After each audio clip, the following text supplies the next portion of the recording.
বসে আল্লাহ পাক হাদিসে কুরসির মধ্যে জানায় এটা একটা রোজাদারদের জন্য বড় আনন্দ।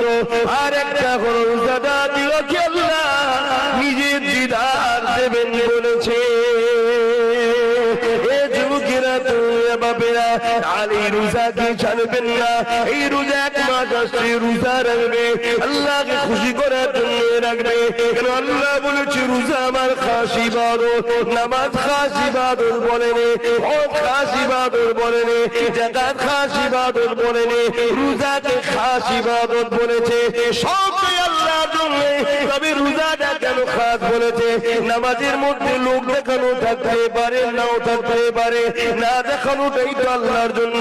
কিন্তু নামাজের মধ্যে লোক দেখানো থাকে, চল হুজুর বলছে একটু পড়ি, চল বিআই এসছে একটু পড়ি, না পড়লে লোক খারাপ বলবে তাই পড়ি।